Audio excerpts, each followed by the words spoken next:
Good evening, goddesses, and hello, hello, hello.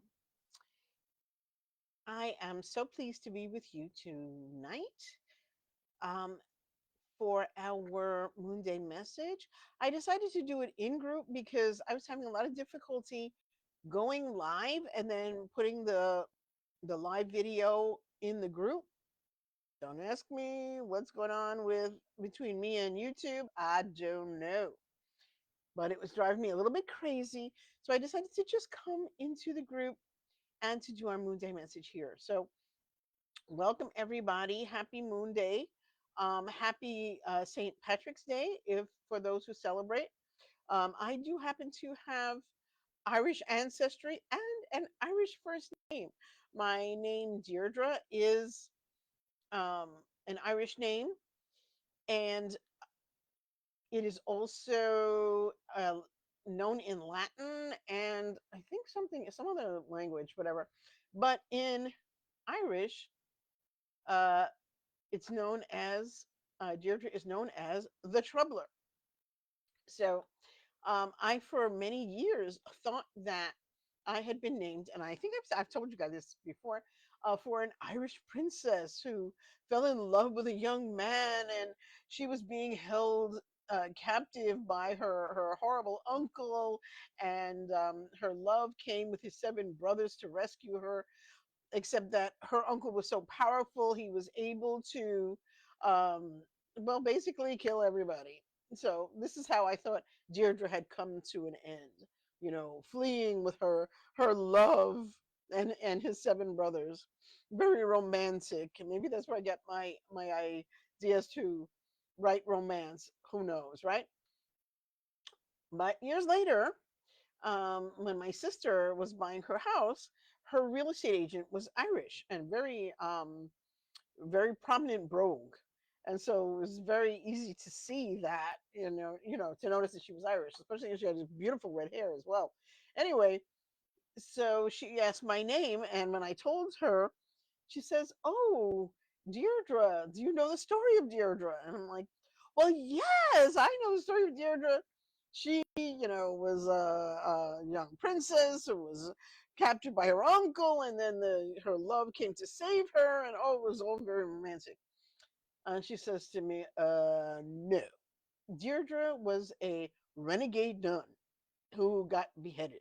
So I figured, I think that story is actually a little bit closer to where I am right now than the other story with the seven brothers and whatever. So either way, um, I wish happy St. Patrick's Day to anybody who celebrates, who has Irish ancestry or needs a nice smoosh on St. Patrick's Day. Now, I am not particularly fond of St. Patrick, and I will tell you why.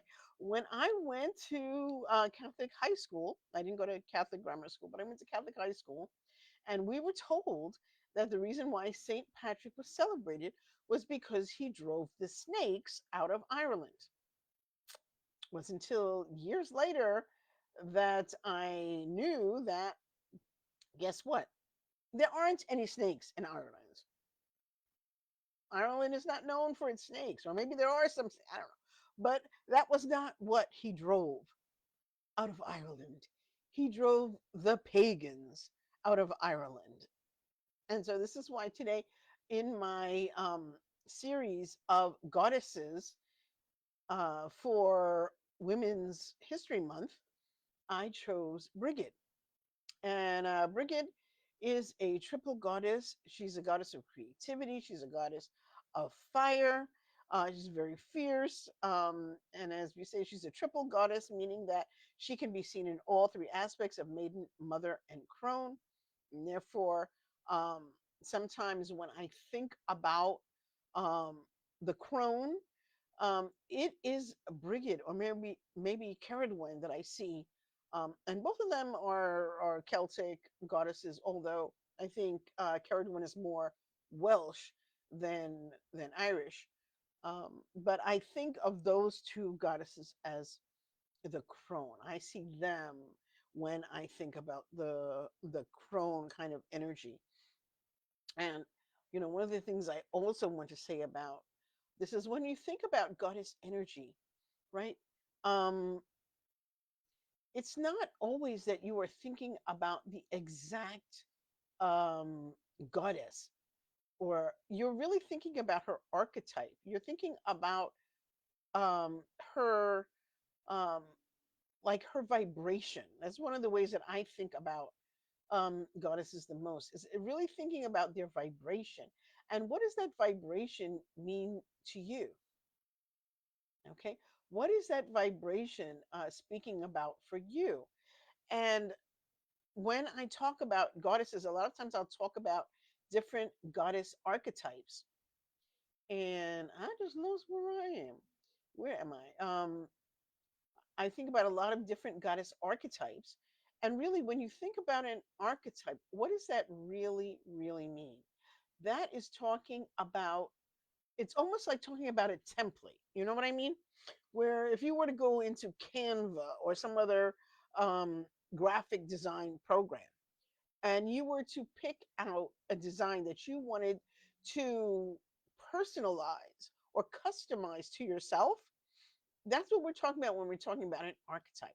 We're talking about almost like a template that you can personalize for yourself, or whatever information you need to stick in there for yourself. So if you're thinking about a mother goddess, and I'm having a deja vu right now, I'm even having a deja vu saying I'm having a deja vu, but I'm having a deja vu right now. When you think about mother, right? We can think about that kind of archetype of mother. Now, every mother that you see is not the same. You can even know that from your your own mother.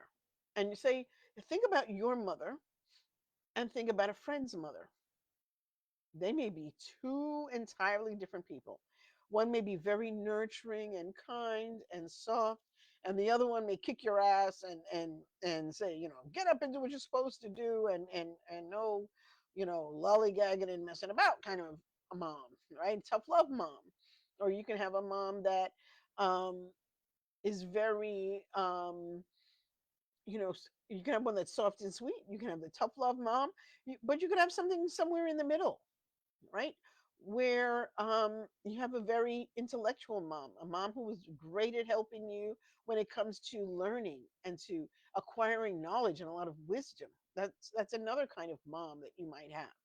So when we think about that mom archetype, we can plug in all different kinds of mom energies.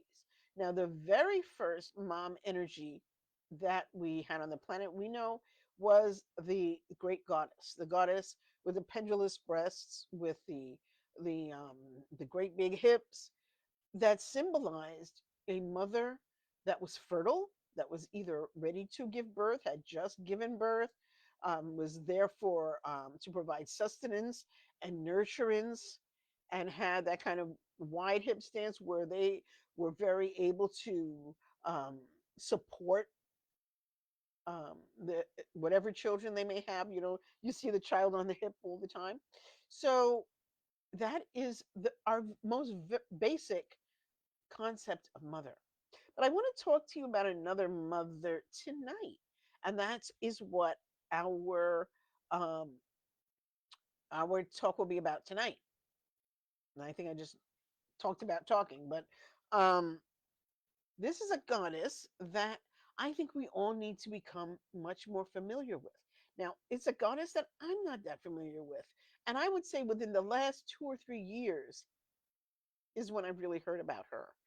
And I think it's because when I started to drift away from more Eurocentric pantheons of gods and goddesses and get more into um, the pantheons in Africa and Asia and other places, this is when I really started to understand more about particular goddesses, and also about that goddess archetype even more. Because as I've said before, we very often find the same kind of goddess over and over and over again. The goddess of love, the mother goddess, the trickster goddess, right? We see them in very many pantheons. Now, we may not get every type or archetype of goddess in every pantheon, but we do see the same types of goddesses repeat and repeat and repeat. And the one that we want to talk about tonight is, I don't know if you can see her, Erzulie Dantor. Now, this goddess is from Haitian Voodoo. Now, we all know that voodoo is a close practice in the sense that if you are not trained in it, you really, really, really should not be trying to do anything.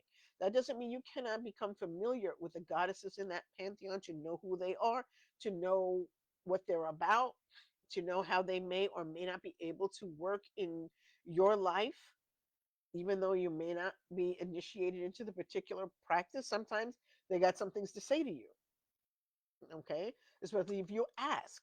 Many times they will say, hey, look, if you want to know what my lesson for you is, here it is. And it's for you, right?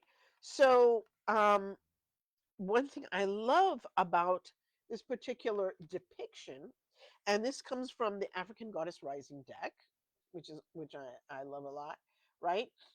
Is you can notice that what are you seeing around their heads? What do you see? Now, I got a little crown on my head. They don't have a crown. Well, they do have a crown plus more, which is the depiction of the halo. And as we know, the halo is a representation of a fully enlightened being.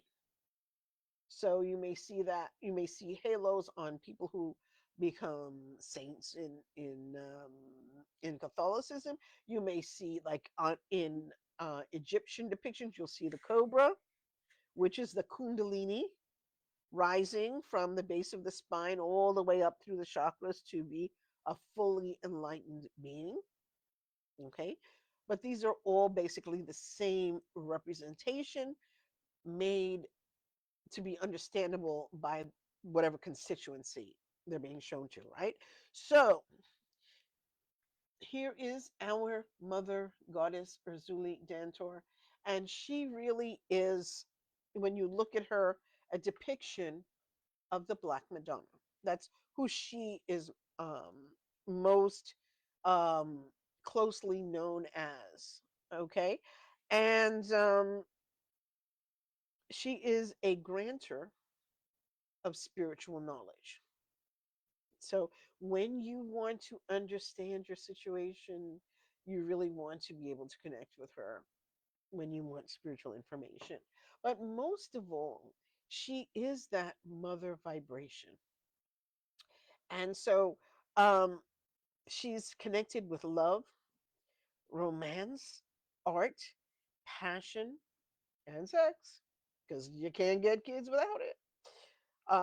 Despite, I was just seeing something the other day about how many examples of immaculate conceptions there are in, especially in patriarchal religions. You find a lot of immaculate conceptions of one type or another. Okay. Now, she also is a patron of women who have been suffering domestic violence. So she may be a great person to call on for strength and for guidance when it comes to um, dealing with, escaping from, and healing from domestic violence. Okay. She also is a patron of lesbians. So I find that kind of interesting that a mother goddess is also a patron of lesbians, because, in generally speaking, um, you may not think of those two groups as being quite as compatible as um heterosexual women, or maybe I'm just still little bit focused on the heteronormative. So you guys let me know what you think about that. Okay, so her colors are blue, green, and red. And in some ways, she really vibrates a lot with me as almost like a little combination of, or mostly she feels very Yemaya to me. I know there's other people that that synchronize her with Oshun from the Yoruba tradition, right? But she feels very much more Yemaya to me, especially because both of them are associated with the color blue, with Tuesdays, and with the number 7. Okay, so if you want to invite her favor, okay, just like Yemaya, she loves coconut, particularly creme de cacao. She loves gold rings and agua de Florida, which we also know as Florida water. And let's just take another look at her for a moment. I want to call up um, something else that I have been uh, working on about her. And let's see. Let's see if I find it quickly. I'm telling you, I have it was telling me before, please close all your windows because you got too many windows open. Okay, so as we say, uh, ooh, Erzulie Dantor um, has a message for you and a small practice for you. And I think one of the things that she really wants you to understand, okay, is two things. And especially because she is a protector of both um, women who have been subject to domestic violence and women who are lesbians. And I think one of the things that she brings out is the idea of the willingness to be self-protective, but also the right to say no. The right to say no to things that may seem like this should be the right thing for you, but it's not. And to love yourself and protect yourself, to mother yourself, to take care of yourself. Because, as that mother energy, we all recognize we still have inner children within us that need our nurturing and protection. We may still have um, adolescence inside of us, you know, that inner adolescent that still hasn't healed from what she has been through, or even that inner young woman that has maybe had experiences that she didn't want and she didn't ask for. We as women have the right to say no. And in fact, no can be one of the most powerful tools that we have as women. When you think about young children first asserting themselves in the world, the first thing a toddler is going to say to you to assert their own uniqueness, their own specialness as a human being, their own distinct being, is to say no. That's why you go through those terrible twos where they say no to everything, because it's the first time that they can really acknowledge themselves as separate beings from their caretakers. And once they realize that they have choice in the world. And so the only way that you can really distinguish yourself from someone else is to say no to what they ask of you. And it's not done maliciously, it really is done as boundary testing. How far can I go before someone else says, well, kind of overrides my no? Where are the boundaries of who I am? And I think sometimes we as adult women forget the boundaries of who we are. And we need to learn to start saying no to whatever it is that doesn't resonate with us as something that is for us at the moment. And that has to do with everything, to what job you're going to do, what man you're going to be with, what woman you're going to be with. Okay. what you are willing to do for others who are constantly relying on you and asking you to do things that maybe it's not your turn for that anymore. Okay? Maybe it's your children who ask things of you, and you get a chance to say no to that. You get a chance to say, this is not for me. Like saying, get somebody else to do it.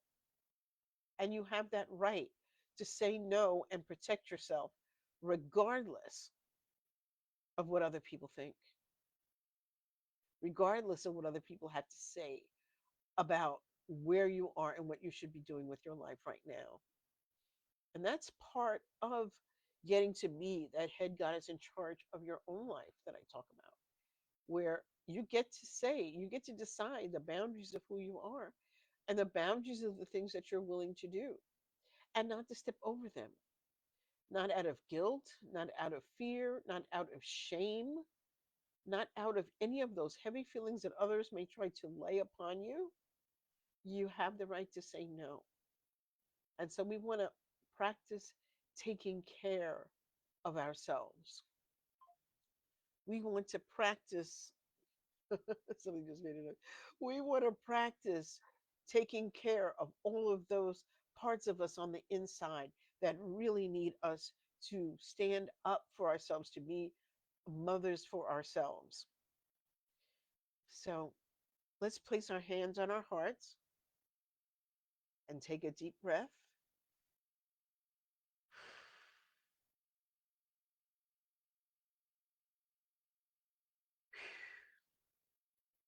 And here's our affirmation: I honor my energy. I protect my peace. I only allow love that nurtures and uplifts me. I honor my energy. I protect my peace. I only allow love that nurtures and uplifts me. And one final time, I honor my energy. I protect my peace. I only allow love that nurtures and uplifts me. And so it is, and so it is, and so it is. Aho, Ashe, Amen, and blessed be. So now I have a question for you, and you can answer this in the comments of the video. What is one boundary that you're setting up for yourself to honor yourself? What is one boundary that you are setting right now or in the present time to honor yourself and your own desires, your own purpose, and your own way of living your life? I would love to hear from you. So please let me know in the comments how you are making a boundary to honor yourself.